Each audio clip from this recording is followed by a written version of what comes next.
This episode is brought to you by State Farm. Checking off the boxes on your to-do list is a great feeling. And when it comes to checking off coverage, a State Farm agent can help you choose an option that's right for you. Whether you prefer talking in person, on the phone, or using the award-winning app, it's nice knowing you have help finding coverage that best fits your needs. Like a good neighbor, State Farm is there. When kids don't play, they grow up without imagination. Then it's all small talk and awkward weather chats. Good thing Gushers, Fruit by the Foot, and Fruit Roll-Ups are made to be played with. You better be playing.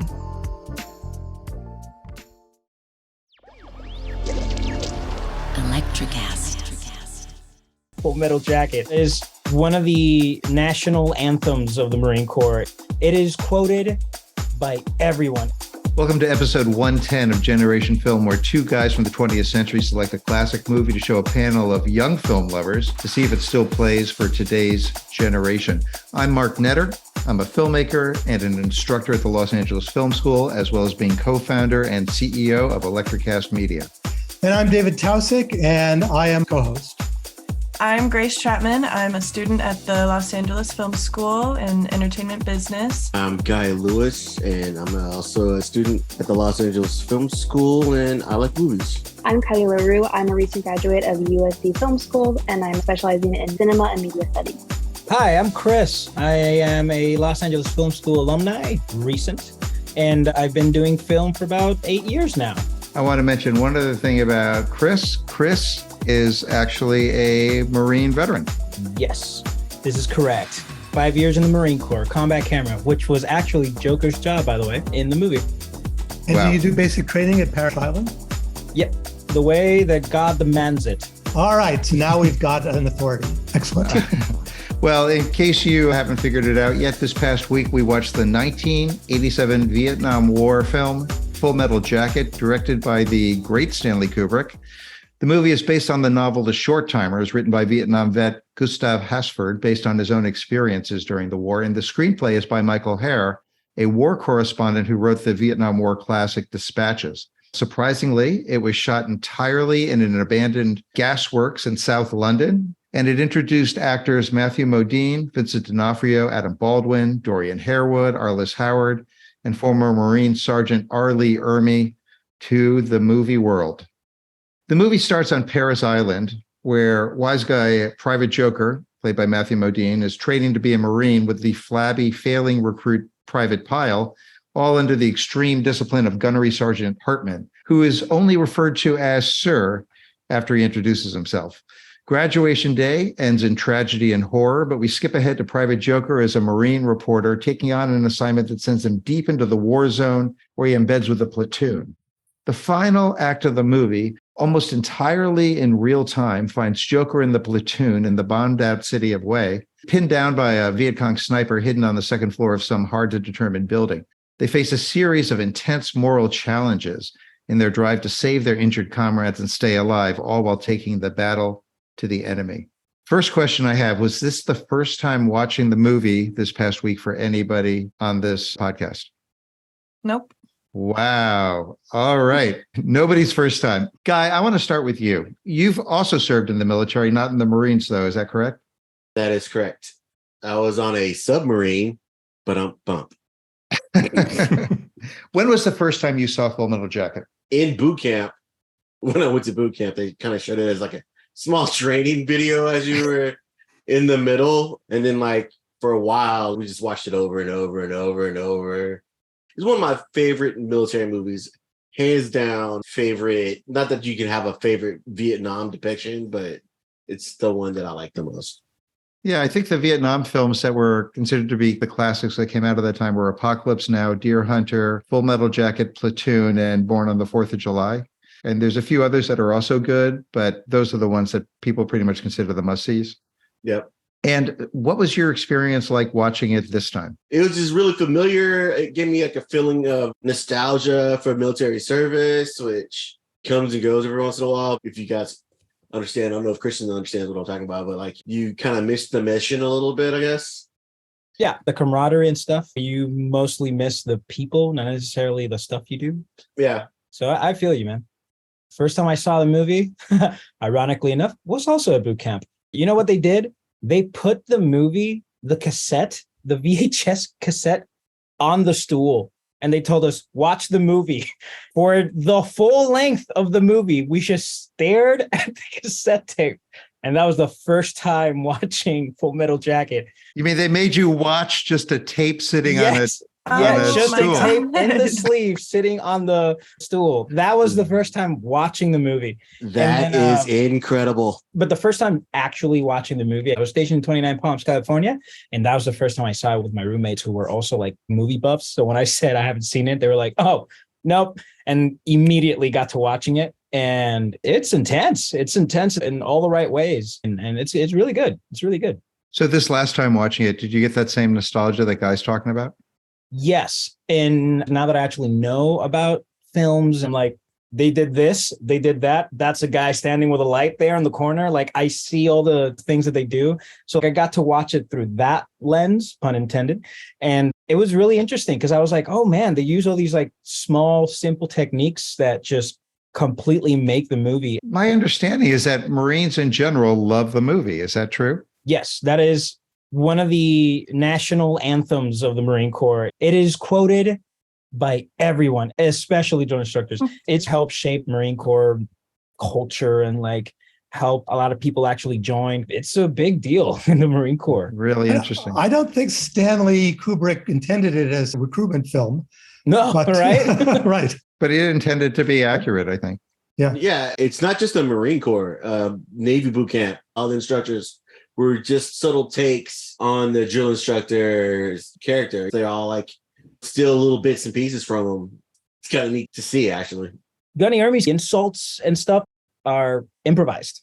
Yeah, he freestyled it. So many drill instructors wish to be at that level. I say that there's no better improv person in the world than a drill instructor. You throw a drill instructor into an improv group, apart from making them cry, he will come up with the most hilarious things you could think of. Yeah, my training instructor, he called me a fat body, and that's directly quoted from that movie. Yeah. You know, it's nuts. Nice. All right, I want to go to Grace. When was the first time you saw Full Metal Jacket? About 6 years ago, my boyfriend put it on and I was like, I don't want to watch a stupid war movie because my brother loved war movies and he would always put them on when I was younger and I'd just leave the room after a while because I'm like, this is boring. I don't want to watch this.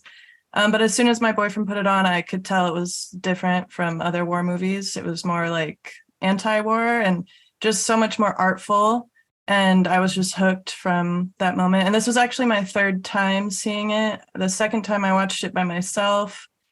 And then I was like, I don't ever want to watch that again because it's just so brutal. Like it's so good, but it's so hard to watch, like a car accident. You just can't look away. And what did you feel this time watching it? Pretty much the same. I was watching it with my mom. And she was excited to watch it. She's like, oh, that's one of my favorite movies. Can I watch it with you? I was like, yeah, sure. And the whole time she just kept saying, it's so fucked up. It's so fucked up. And I was like, yeah, it is. And I had to look away at some points, like during the second half. Just the brutality was a lot for me, but it's very well done. My dad and I watched it, I think like 10 years ago. He wanted to show me it. So I was about like 13. I was going through my Kubrick phase. And he was like, this is one that I want to watch with you for sure. So we can discuss it. And if you want to watch it, like, I'm definitely going to watch that with you. And it was something else. And what did you feel like when you first watched it back then? I didn't totally understand it because my great uncle, he's a Vietnam vet. So I kind of was like, oh, like, it must be great because Uncle Leo is so cool. I didn't know anything about it because we just never talked about it because of him. So it was the first time I really ever heard anything actually about Vietnam. And it was so scary. I just remember like the first half, I'm just hiding behind my blanket. Because I was just like, this is just a horror movie for me, the first half. And then the second one is just like a violent brawl. And it just left me scared shitless when I first watched it. Oh my God. And then this time, I assume you weren't as scared. It's 10 years later. Yeah. But what was your feeling this time? It's just so heartbreaking. The progression of Private Pyle, that's just so scary because I can just see right where it's going. I can see the kids who I knew growing up who definitely would have fared the same way if they were in the same situation. And then when you go to the second half, everyone is so miserable and they just do the best they can with their misery and their weapons. And it makes my heart hurt that this is like very close to a true story. That's a great reaction. I think that there are horror elements to the movie, like when Hartman makes Pyle choke himself. I just remember that being very scary because it's kind of funny up till then, and then it's kind of not funny. David, when was the first time you saw Full Metal Jacket? Oh, when it came out. I mean, starting with 2001: A Space Odyssey, which came out when I was 9 years old. Every time a Kubrick movie has come out, I've wanted to be in the biggest theater, in the center, in the best spot, because I know that he's prepared some kind of a treat. I assume you've seen it a few times since then. I haven't seen it as much as his other films, quite honestly. When it first came out, I didn't like it as much as other films. I mean, I thought it was great, but I wasn't in a hurry to see it again. And since then, I've seen the first part a few more times than I've seen the whole thing, because my first reaction was this first part is totally gripping. I can't stop. I don't even want to blink. It's so good. I don't want to miss a frame. Then I didn't like the second part as much. So having seen it twice since then, the second part has grown on me and I see more in it. I saw it in New York City. It was the week that it opened. And everything in it that we now know from having seen it over and over again, for having it referenced in culture, was all new. Nobody had seen this. It starts off with the guys giving their haircut. That was kind of funny. And then you have Gunnery Sergeant Hartman, the Lee Ermey performance, just never seen anything quite that funny and scary at the same time. And, you go all the way through to the end, which is a huge surprise when you find out who the sniper is. And then the very end of the movie, they're doing the Mickey Mouse Club song, which I grew up with. David, I'm sure you could probably sing a Mickey Mouse Club song, right? Yes. And then Paint It Black plays and the movie ends and the lights come up in the theater. And I'm not sure what I think about this movie because it just doesn't do things the way that movies really work, right? That they're supposed to work. And this guy stands up in the back of the theater in New York and he screams out, "That's the movie? That's the fucking movie?" And I go, oh, I guess I really did like that movie. And then I saw it again a week later in New York. And people had already started to absorb the movie. And the reaction the second time, a week later, was so much better than the reaction that first week. Because I think there's something new about it. I think there's a shock of the new. And I think we're still catching up to the movie. I think it's starting to feel more contemporary now than it did in 1987. Yeah, I kept thinking about how modern it felt, because a lot of 80s movies to me just seem very dated, but it looked so contemporary to me. Kylee, did you have a favorite scene or a most memorable scene? When Private Pyle gives the sergeant his rifle and he starts listing off all the, I think they're called commands. General orders, you mean? Yes, general orders. And then that's when I was like, oh my gosh, this change is real. He's into it. And that's a shift and the consequences of everything that happened to him. And I just love that part just for what it means for Pyle. Now, do you love it because you start to think, Pyle's going to make it. He's going to do okay. Exactly. I'm like, okay, he's getting it. And I was kind of just like, oh, you know what? Something's not right. I shouldn't think that. Something's wrong, actually. And it's like that cognitive dissonance that you kind of feel inside of you with that part. And by the way, Vincent D'Onofrio's very first film role, he auditioned on videotape and then had to do 4 auditions and gained 80 pounds to get the role. And the day he got the role, Kubrick said, okay, we got to make a deal. Who's your agent? He says, I don't have an agent. Kubrick gave him a name and says, this is your agent now. Dang. And D'Onofrio says to this day, he wouldn't have a career except Kubrick is responsible for him being in 50 movies. He is the inspiration for my Instagram name when he's in Men in Black, when he's Edgar and he's like, sugar, water. Yeah. Anyway, that's where that came from. But my favorite scene, probably anything with the drill sergeant, just because he's so entertaining and unbelievable. He was originally the technical advisor, but he wanted the role so badly. Another guy had been hired for the role and actually been signed, and he's the one who plays the guy in the helicopter who's shooting indiscriminately. Get some. Yeah, and when he was training the extras, he kept making sure that he was doing stuff so they'd turn the camera on him, and then Stanley would have to see it. Smart. And then Stanley saw it, and it was like, great. And then they made him rehearse his lines. He did improvise, and then they would write it down, and then he'd have to redo it. And then sometimes he improvised live, but mostly it was pre-written improvisation. I read that they did like 30 takes of all the scenes of him yelling, and he didn't repeat an insult once. Like every single time it was something new. And the times that he did like do something rehearsed, it was just kind of off. So they just liked his ad lib better. I was watching it the other night with my son, and we were both laughing. And I've heard these lines a zillion times, right? I always catch something new. Like this time he called somebody a worm. He's like, you look like a worm. And I don't know why that made me laugh so hard. Whenever he gets incensed, you're just scared as hell. And I love when he's yelling at Cowboy and Cowboy doesn't quite answer. He goes, sir. And he goes, were you going to call me an asshole? Sir, no, sir.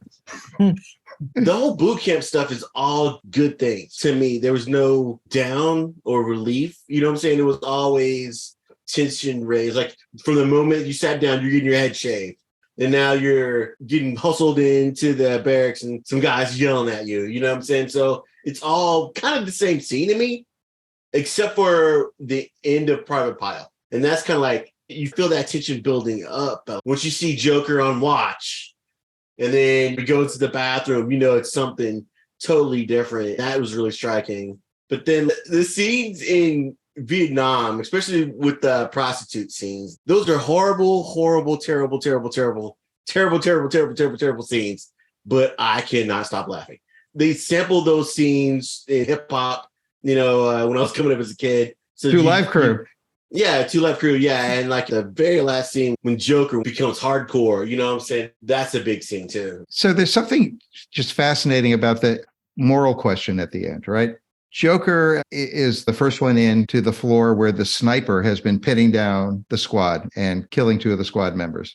He gets his moment to, as Adam Baldwin says, walk the walk, right? And Joker fumbles. Turns out he's not quite the killing machine that he was supposed to be. Maybe he spent too much time as a journalist. Rafterman shoots the sniper. And then Joker is given a moral decision to make about whether or not to shoot the sniper point blank range who's lying on the ground dying. And the sniper is, in fact, asking to be killed. And there's that incredible long close-up of Matthew Modine that goes on for like a minute, 15 seconds. I count it every time. Has Joker become a true Marine, or is it in some way kind of a cop-out because it's kind of a turkey shoot? Well, he definitely develops that 1,000-yard stare, but I think it is sort of a cop-out because she would have ended up dying anyway. So that one's a really tough one, I think. I'm not saying that the movie cops out, but I'm saying Joker is a character. Yeah, because he asked the shooter out of the helicopter, like, how can you kill women and children? And then he ends up killing a small girl. So it's just kind of ironic, I guess. I think she's supposed to be 12 years old. Wow. So this is a super male environment, right? This is before women were allowed in the Marines or in the armed services in bigger numbers like they are today. Mm-hmm. And the representations of women are in the drill sergeant referring to women in various derogatory ways, Mary Jane Rottencrotch, right? So this talk about toxic masculinity. Literally, two people are dead at the end of the first 45 minutes of this movie. And then it cuts to this wide open shot following the Vietnamese prostitute as she's walking towards what we'll see will be Joker and Rafterman. And it plays Nancy Sinatra's These Boots Are Made for Walking. So it's kind of giving you this fun feeling after this horrible thing has happened. And then you see another prostitute later on. And then you see women and children being shot at by the guy from the helicopter. And then finally, at the end of the movie, a woman shows up who isn't playing by the rules. And she's deadly. And she also represents the Vietnamese people and their desperation to liberate themselves from the American presence. I think basically the whole movie in itself is like a giant paradox, the duality of man that's mentioned. And it's showing that women right now are used for men and used to be prostitutes. And they're so unsuspecting of women. Even though women control so much, they are like obsessing over all the prostitutes because that's who they want to see. And like they hold so much power in that way where like they can stop the fighting, stop the war, and they're also seen as innocent. And then at the very end, the number one villain who's killed the most of them methodically is a young woman as well. And I just think it just proves the paradox of the Vietnam War as well. And just how you can undermine a woman and you can maybe think of them as nothing, but then they can also be the downfall of you, whether it's being your literal killer or being the lust part of you. And you have the Virgin Mary and you have the whore. And I think that's what Kubrick is trying to like represent the women as in a subtle and not so subtle way in this. This episode is brought to you by Marshalls, where you never have to compromise between quality and price. The buyers at Marshalls hustle hard, working to bring you great deals on brand name and designer pieces. Because Marshalls believes everyone deserves access to the good stuff. Visit a Marshalls store near you or shop online at marshalls.com. Eczema isn't always obvious, but it's real. And so is the relief from Ebglyss. After an initial dosing phase, about 4 in 10 people taking Ebglyss achieved itch relief and clear or almost clear skin at 16 weeks. And most of those people maintain skin that's still more clear at 1 year with monthly dosing. Ebglyss, lebrikizumab LBKZ, a 250 milligram per 2 milliliter injection, is a prescription medicine used to treat adults and children 12 years of age and older who weigh at least 88 pounds or 40 kilograms with moderate to severe eczema, also called atopic dermatitis, that is not well controlled with prescription therapies used on the skin or topicals, or who cannot use topical therapies. Ebglyss can be used with or without topical corticosteroids. Don't use if you're allergic to Ebglyss. Allergic reactions can occur that can be severe. Eye problems can occur. Tell your doctor if you have new or worsening eye problems. You should not receive a live vaccine when treated with Ebglyss. Before starting Ebglyss, tell your doctor if you have a parasitic infection. Searching for real relief? Ask your doctor about Ebglyss and visit ebglyss.lilly.com or call 1-800-LILY-RX or 1-800-545-5979. All right. So, Chris. Yes. Favorite scene in the movie or one that stands out to you? My favorite scene, as gross as it is, because it's pretty gross, it's the culmination of Private Pyle's arc in the bathroom. Because 3 things happen there, right? You see the end of Private Pyle's arc. You see Gunny Ermey's end there as well. But the most important thing to me was the fact that Joker got to see 2 levels of obsession in that scene. Because you do meet some people in the Marines and the military in general who kind of take it a little too serious. You know what I mean? And they live, eat, breathe, poop Marine Corps, you know? And those guys I always tended to kind of stay away from. But the 2 obsessions in this scene, one is you are broken down to the point where you lose it because of that training. And then you have the other side of it, which is Gunny Ermey's character, who's someone who's so in it and dedicates themselves so much to it that they see nothing else but green, because the Marine Corps is the most important thing and nothing else above the Marine Corps and stuff like that. And you kind of see both ends of the spectrum, and Joker's there in the middle of it. And what is crazy is that on both sides of the spectrum, you end up dead. Doesn't matter how much you train, doesn't matter how much you prepare, does not matter. You die in one way or another. And that's, I think, it's a scene that Joker he gets exposed to that. I've never heard it really put that way. It's so interesting to hear your point of view on it. Yeah. So my question about that scene is Vincent D'Onofrio's acting stops being realistic. It's the first scene in the movie that just doesn't feel realistic, right? The expressions on Pyle's face, very stylized. And I remember the first time seeing it, I just didn't want to think about that. I glossed over it because I didn't know what to make of it. And then this time I was thinking, this is not by accident, obviously. Kubrick certainly doesn't let any accidents like that get into his films. So, what does it mean? I mean, it's for an effect. It's off-putting. It makes you feel not at ease because all of a sudden the film is shifting to something surrealistic. But does anyone have any idea of what that's about? Right before that, though, right? They're handing out assignments and duty stations to everyone, right? Yes. And it goes, Private Pyle Infantry. You made it, right? Well, given that they're going to be shipped to Vietnam, it's kind of the booby prize, right? You made it, but, Right. Yeah, so that's what I was trying to say. In the beginning, he wasn't getting it together as a Marine, and he was unfairly punished in ways that are like really brutal. He had a lot of physical stuff that happened to him. People that are getting punished for your mistake, that's a killer. That's a thing that'll drive a guy crazy. And so he went through all of that just to go to Vietnam. And people weren't just signing up to go to the Marines. People were getting drafted to go in to the Marines, right? So we don't know why he's there or his outlook of him being a Marine, but we know that he thinks he's not good at it. He doesn't think that anyone else thinks that he's good at it. And now his reward is, okay, now you're going to go have to do the thing that you had so much difficulty being. Is he autistic? That's what I thought too. Maybe on the spectrum or something. So if you are on the spectrum, they don't let you join the Marine Corps and I hope I don't get in trouble here, but for liability reasons, because you need to be of sound mind and body to be able to go and do these type of things. people to the left and right of you cannot be worrying about whether or not you're okay in that. You know what I mean? Yeah. So like people's lives are in your hands, but you do get people that sometimes are like that. This kid, forget his name, but he could not even figure out how to lace his boots. He just could not. And he asked me for help and he showed me the boot and I was impressed with how wrong he had done it. But it was because he wasn't exposed to just do normal things, I guess. And something as simple as that with all the stress of like being yelled at and all that stuff. Pyle was a social pariah in boot camp in the most controlled setting, no combat, couldn't even figure out how to socially bond with his bunkmates. Everybody already felt him as a liability and a nuisance. And the moment that he knew he was going to go into infantry, the least controlled environment possible, I think he knew that it was either he dies now on his terms or he goes to the shit. Where if he can't even hack boot camp where the rules are laid out, he's not going to fare anywhere where there's no rules. Yep. No, nicely said. David, I don't know if that answers your questions at all. I do know that D'Onofrio had been watching these Lon Chaney movies from the silent era, and Kubrick said to him the day before that scene in the parking lot, he said, yeah, it's something like Lon Chaney.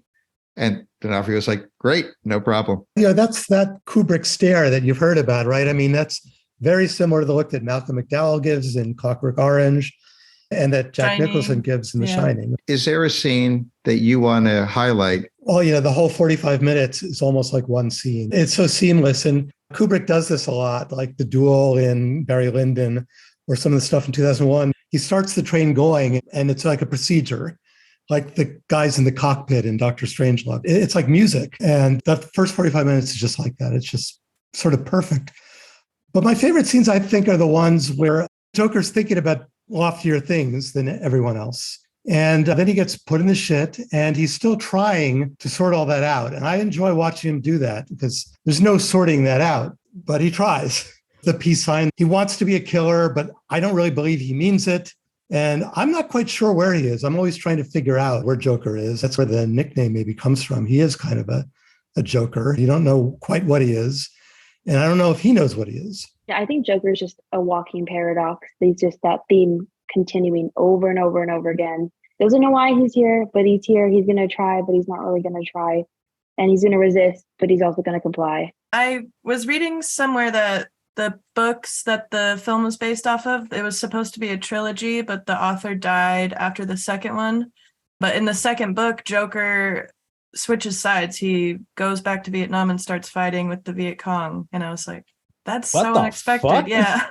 One of the things that's really interesting about the movie is that Private Joker is the protagonist, but he's essentially a passive observer character. And when you get to that last sequence, it's basically Cowboy and then Animal Mother who are driving all the action until the climax when Joker has to make the biggest decision of his life. And I think that that's one of the things that is really off-putting when you first see the movie, especially seeing it in 1987 before it got absorbed into culture, is like, okay, wait a minute, I'm following this guy and I don't really care that much about him. There's no sentimentality. Like, Kylee, you feel more sentimental towards Pyle than you do towards Joker. And I don't think it's an accident. I think Kubrick with 2001 and The Shining, he always took old film grammar and made something new out of it and made us look at them in different ways. So a lot of times they would come out and people the first time they'd see him would be like, that was garbage. And then the second time they'd see it be like, oh my God, that was genius. I mean, that happened to me with The Shining. I thought it was bad the first time I saw it. I've now seen it like 17 times. And I think that that's what's so fascinating about the narrative structure of the movie is that Joker's the main character, but the movie's always pulling back and always asking us to take a different, more analytical point of view about what's going on. Does this ring true, what I'm saying? Yeah. In fact, Kubrick's accused a lot of being cold. Some people find him really cold. And it's true, he doesn't really want to let you just identify in that normal movie way of you pick a favorite character and that's you. I love him. Yeah, he doesn't want you to... That Forrest Gump, he's great. I'm not a veteran, so I don't know if this is correct what I'm gonna say, but it's wrong. You are incorrect.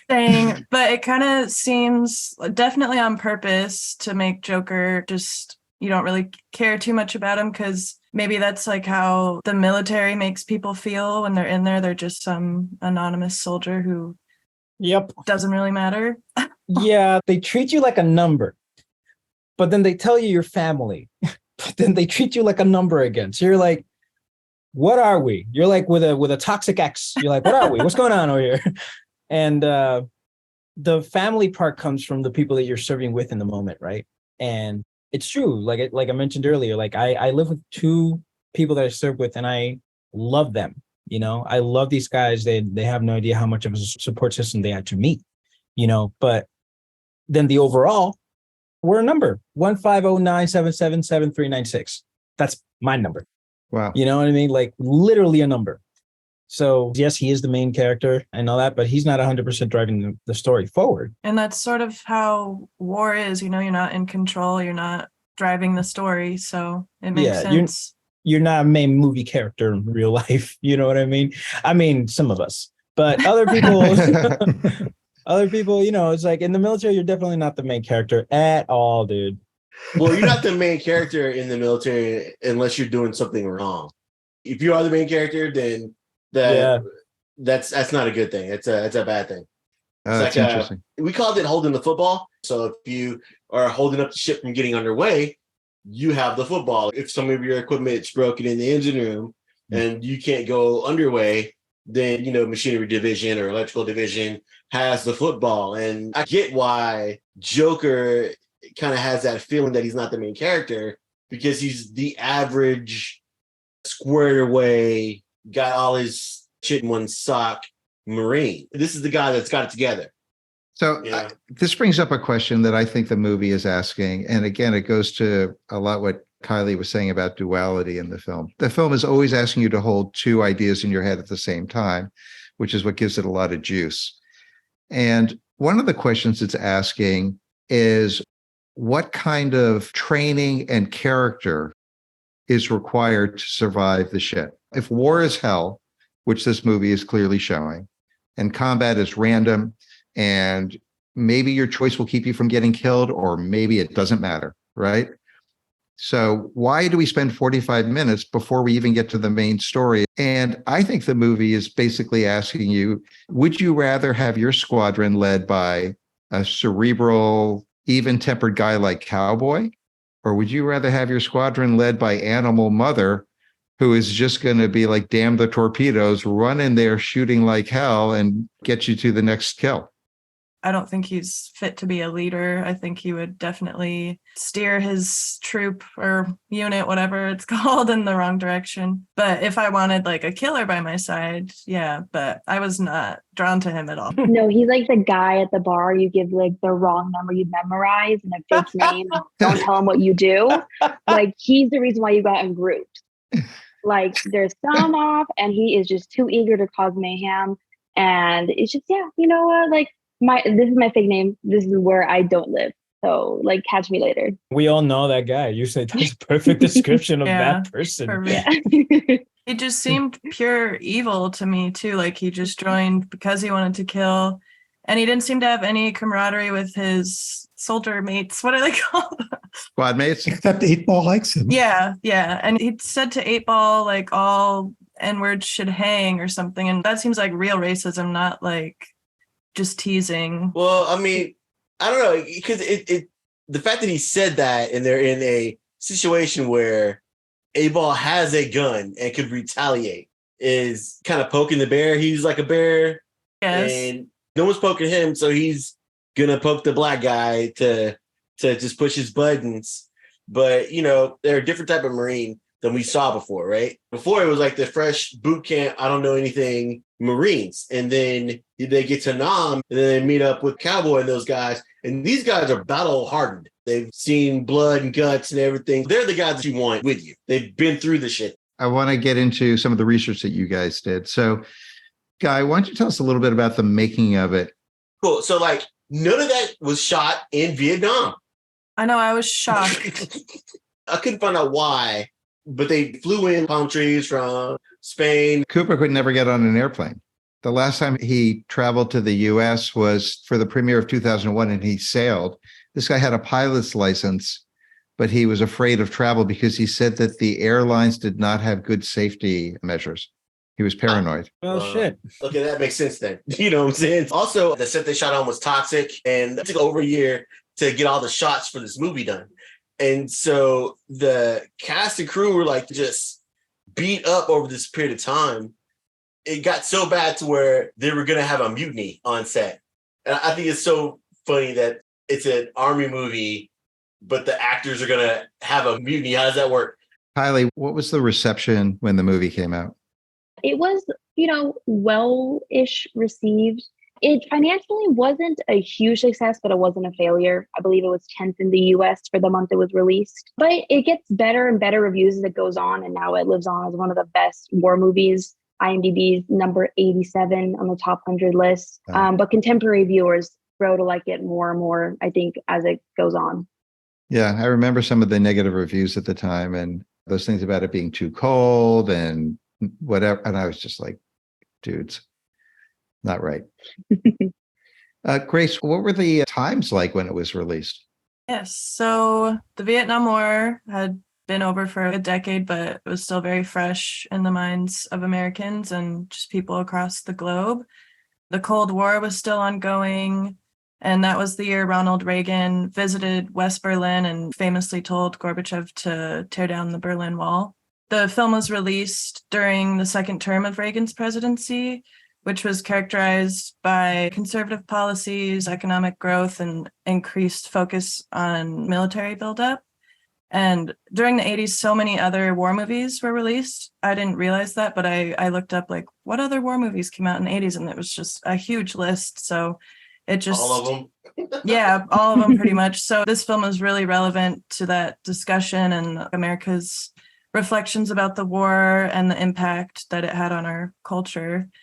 And I haven't seen very many war movies, but to me it seems totally different in the way that it's just not propaganda like most of the ones that I've seen. Yeah, during the Vietnam War, Hollywood made one movie about the Vietnam War, and it was a John Wayne movie, appropriately enough, called The Green Berets, which could have been a John Wayne Western. I mean, it was just so not in touch with what really happened. And it wasn't until after the war that you really got a few things trickling out towards the end, but they were generally low budget and kind of just looking at a little fraction of it. And it wasn't until after the war that you got the kind of Deer Hunter, Apocalypse Now 1-2 punch, and then Platoon following up with the Grunt's Eye View from Oliver Stone. And it was just something I remember we would talk about, that Hollywood was not making movies about the Vietnam War. And, they did 10 years later. To what degree do you guys feel like this is a depiction of the Vietnam War specifically? And to what degree is it something maybe bigger? I don't think it's about the Vietnam War, actually. I mean, I really think it's about war. And it's about the way that people have to be dehumanized in some way to do it, or they won't do it. That's what I see in the film. It could be about any war.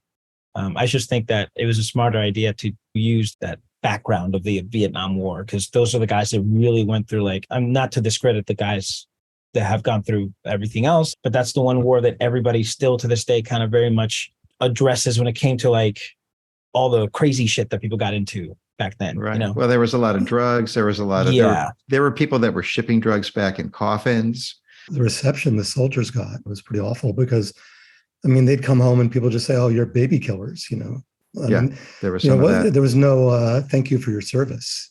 After My Lai Massacre and things like that. Right. My uncle Leo, who would talk about it occasionally, he would say he did it to stop communism. And he referenced the domino effect that I learned about in school a couple of years later.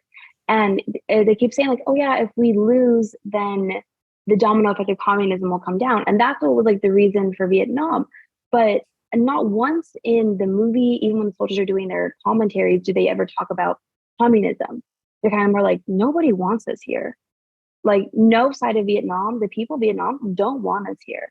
And it seems they're why are they helping them? What are we even doing? And I think it's about Vietnam because it's not about Vietnam, because the war was not about Vietnam. It was about the U.S. putting soldiers out somewhere that they thought they could control and win. And it was a false narrative. I highly recommend the Ken Burns long documentary series about Vietnam, which is so moving and heartbreaking and mind-blowing. It's well worth the time.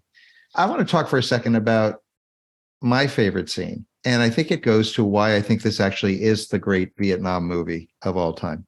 I totally lock in when the last act begins. You see the head of the squadron picking up a stuffed bunny rabbit and gets blown up and killed. And now they have to do something, right? Now we're in the shed. And the squad breaks off and they get lost. And one of the things about Stanley Kubrick is every one of his movies has some sort of maze in it of some kind. He's fascinated by mazes. In Paths of Glory, it's going through the trenches in World War I. In 2001, he goes through the Stargate, goes into kind of a crazy maze. In The Shining, there's a full maze. And then Full Metal Jacket, they're lost. There's this point where 8-Ball has the map and he's like, I think we should be here. And Cowboy's like, you mean we should be here? And the whole moral question at that moment is, do you cut your losses and leave?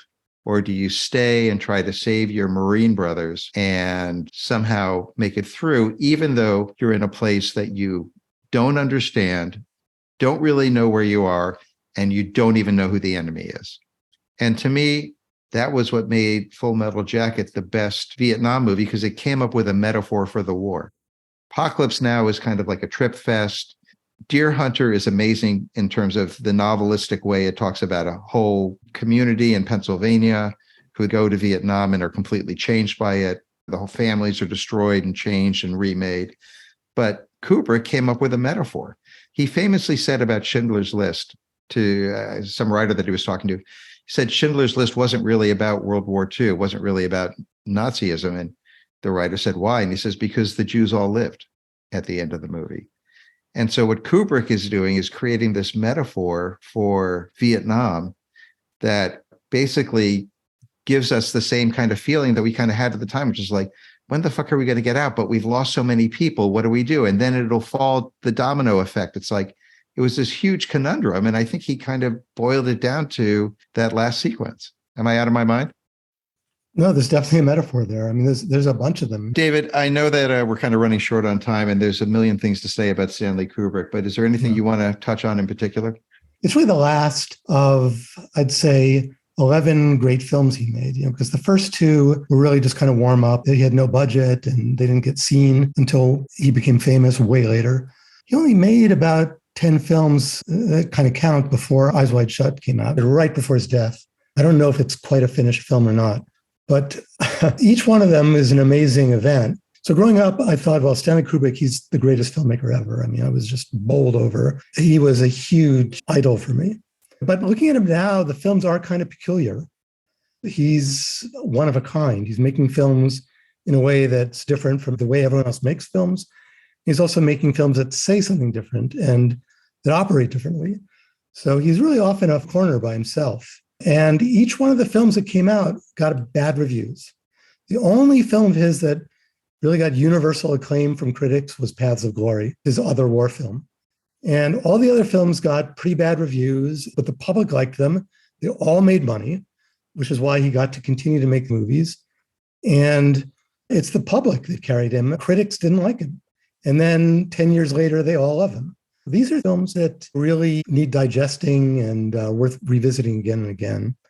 That's all I'll say about him. The ending, where after Joker's had this climactic moment, he does a little narration, seems like he's gotten through to the other side, and the soldiers all march off, again, kind of camera pulling back, and they're singing the Mickey Mouse theme, right?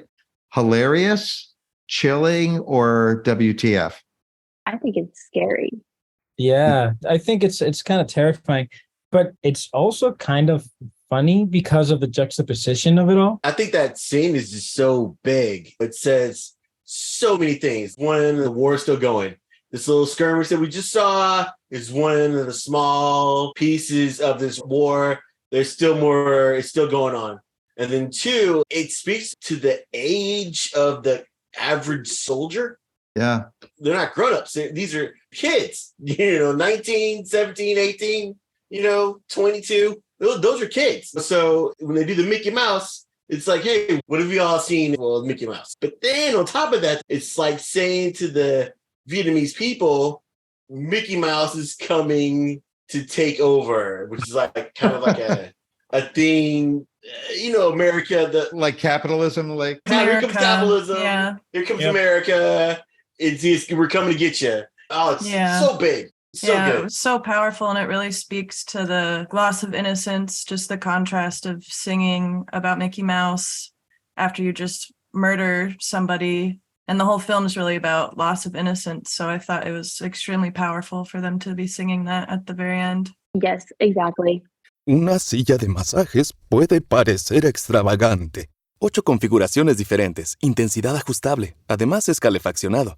Y se siente tan bien. Sí, una silla de masajes puede parecer extravagante. Y 2, bueno, aún más. Pero cuando esas sillas de masajes vienen con un auto, se vuelven bastante prácticas. El nuevo Volkswagen Tiguan 2025 con funciones premium como los asientos delanteros con masaje disponibles. Solo parece extravagante. On top of building this fake volcano for months, I give my daughter Smarty Pants vitamins to support her brain health. So her science fair project sounds more like and less like. And while I may say it's not a competition, of course it's a f***ing competition. Choose Smarty Pants vitamins to support your kids' brain health and save the science fair. Shop on Amazon, smartypantsvitamins.com, or at Target today. All right. I think it's time for us to wrap up over here and go with our recommendations. So who would you recommend this movie to, if anybody? And then on a scale of 1 to 4 stars, how many stars do you give it? 4 stars, that's an A+, and has to have touched you in some personal way. You'd be willing to fight for it to be on your top 10, 20, 30 list of favorite movies of all time. 3.5 stars is considered to be an A. Those are all great movies. 3 stars is usually like a flawed classic. It's a movie that maybe isn't perfect, but is awesome, great, exciting. Then you get to the Bs with your 2.5s and 2s. So I'm going to start with Grace. Who would you recommend this to, if anybody, and how would you rate it? I would recommend it to anybody, even if they're not a fan of war films, because I wasn't at all, and it really surprised me and blew me away. So anyone who loves film and has any taste, because it's just very aesthetically pleasing, and the composition, the shots, everything, it's just a masterpiece, honestly. But I'm going to give it a 3.5 because I don't know if I can stomach watching it again. I won't be putting it on purpose for a long time. I want to bring up something you just said about the perfection of the images. Mm-hmm. Kubrick started off as a still photographer, as like 17 years old. He was getting pictures in Look magazine. Yeah, he didn't even, he didn't go to college. He was an autodidact, just read all the time, and he got into Look, and then he did documentary film, and then so I think you could stop any frame of this movie and it looks like a great photo. Yeah, I agree. Especially the first half, because it's like David was saying, you don't want to blink because you don't want to miss a frame of it. Yeah, and that part's more controlled. When they get out to Vietnam, he wanted a more documentary feel. And so like it's not as pretty as the films he'd made before, like Barry Lyndon 2001, but it's full of art. And so many cinematographers have said that Stanley Kubrick is the one director that any cinematographer just has to do what he says, and he knows better. He was a complete whiz. He owned all those lenses. He had special lenses made just for certain shots he wanted to do. He was an unbelievable craftsman as well. Some of those shots, like the violent shots where 8-ball and then the doc gets shot, you see violence all the time, but there's something about them where they're just at another level in terms of artistry and impact. Mm-hmm. The camera's always in the right place, and everything is so carefully planned in advance. It's so detailed. It's really impressive. I rate it as a 4. This is definitely in my top 20 films of all time. I love it. And I would recommend it to anyone who just wants to be challenged. Someone who wants to try and figure out how they see it as they grow up. I think it just changes all the time, and it's challenging emotionally and cognitively. This movie was great. 3.5 stars easily. I could give it more than that, but I want to make the math easy, so I'm going to give it a 3.5. Any person that hasn't served in the military but wants to get an insight, this is a good movie for that. To watch that movie and then go talk to your military service member and, start asking questions and start a dialogue. Or be like, hey, have you seen Full Metal Jacket? And their answer is going to be yes. And then you talk about some things, and it's a good segue into finding out a little bit more about their lives. Definitely rated a 4. I think I would be excommunicated from the Marine Corps if I didn't rate this movie a 4. I like movies that do make me think. I love movies that kind of offer like a different perspective towards things, right? For example, and the one that just pops up right now is Everything Everywhere All at Once. At the core of that movie, it's a story between a mom and a daughter, and the shit that they go through. But it's an interesting way to go about it. Same with this movie. This movie offers this kind of different perspective into how shitty fucking war can be without all the propaganda behind of go join the Marine Corps or join the military, without any of the glitz and the glamour, right? And I recommend this movie to anyone in the VA, anyone in the Veterans Affairs Office that wants to know how we are treated and why we need help. Watch this movie. And maybe some services can get updated a little bit quicker. But kidding aside, I do recommend this movie to anyone really. Because going off what Kylee said, like it does really challenge you. It really does. There's people that I know that can't watch this movie. Like they have told me, it's like, I can't do it, And it's movies like that really kind of do it for me, kind of why I'm here, Inspiring. David, what about you? Well, it's Stanley Kubrick, and he's my biggest idol among film directors. The thing is, it's probably my 5th favorite Kubrick film. And if you're actually talking about the top 30, can 5 of them be from one director? I can't do that. So I guess by the rules, I have to give it 3.5. But it's an unbelievable movie. Saying it's the 5th best Kubrick film is like saying it's the 5th best diamond in the British royal family's collection. It's awesome. And I'd recommend it, obviously, to any Kubrick fans. I mean, anyone who likes movies that make you think or that punch you in the gut viscerally, because it does both. Anyone who's not too squeamish, definitely check it out. So as far as recommendations go, I'm kind of going to go with all what you guys have said. I just think it's a fantastic film. When I think about Stanley Kubrick movies, and like David, he's my favorite filmmaker. Alfred Hitchcock's right behind him. And I think they're cut from kind of the same cloth. They both, you can see one frame of their movies and go like, oh, wait, I think I know who directed that. With Kubrick, my 3 favorite Kubrick movies, the ones that I think have stood the test of time the best, have dated the least, and are the most constantly rewarding to return to. Number 1 is 2001: A Space Odyssey, which is in my top 5. Second or third would be The Shining, which, as I mentioned, I didn't like when it first came out. And then I became actually scared to watch The Shining alone. And the scariest thing to me was the writer's block. That's a great scene. Yeah, I mean, as someone who's tried to write and has written, but at times has been blocked, I mean, there was nothing more terrifying to me than this guy's just like a fraud. But I think Full Metal Jacket might at this point be my 2nd favorite Kubrick film. And it's just so rewatchable. And the fact that, those Ermey lines I've heard a million times, but his performance is, I'm watching it going like, wait, he didn't win Best Supporting Actor? Oh, wait a minute. Vincent D'Onofrio didn't win Best Supporting Actor? Wait a minute. 2 of them weren't nominated? It makes me like, what? Robbed. Kubrick didn't win a single Academy Award for Best Director. 2001 got Best Special Effects. Yeah. And then I think Barry Lyndon got a few costuming and cinematography awards. He didn't win Best Picture or Best Director. Well, they didn't even nominate Kubrick. Yeah. So that's a long way of saying, to me, this is a 4-star movie. I can find a place for it somewhere up in my top 30, I'm sure. And maybe even a little bit ahead of The Shining, which I think is slightly flawed in comparison. But it's just so essential. And I also think it's his last great movie. I kind of think of it like his final film. I know he did Eyes Wide Shut and I need to revisit it, but he died before that was done, and Kubrick was known for making changes to movies, sometimes even after release. He cut 20 minutes out of 2001 after the first week it was out, cut 6 minutes out of A Clockwork Orange after it was released. He cut the ending of The Shining just before it was released. So this one is complete. This one's like a full utterance. This guy knew what he was doing, and I think we're lucky that we have him. I was so lucky to see 3 of his movies when they opened. And I'm just jealous as hell that all these great actors got to spend time with him and they're basically kind of my age. Some of them are jealous of you that you didn't have to spend time with him. I don't know. I mean, if you hear Matthew Modine, Vincent D'Onofrio, they talk about it. They have such affection for Stanley. I'll tell you one last story. Arliss Howard, who plays Cowboy, raps.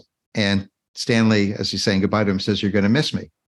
And Arliss Howard says, well, of course I'm going to miss you, Stanley. I like you. You know, we've grown really close. He says, no. He says, when you're on another movie and the director, after 2 takes, says, we got it, you're going to miss me. And Arliss Howard goes and works on a movie, the first movie, and after 2 takes, the director goes, we got it. And Arliss Howard goes, God, I miss Stanley. All right, guys, if you want to stream Full Metal Jacket for yourself, it is currently available on Hulu, it appears. Is that correct? Yep. Also, various places where you can rent it, and it is well worth it. Most Kubrick movies work best in the movie theater, but I think this one actually works really well on TV compared to some of the others. And I think part of that's because of the verbal nature of the first 45 minutes of the movie. If you like our show, please tell your friends to rate and review it so other people can find us as well. Generation Film is an Electrocast production. I'd like to thank our panelists, Grace Chapman, Guy Lewis, Kylee, LaRue, and our special guest, Marine, Christian Moreno Aponte.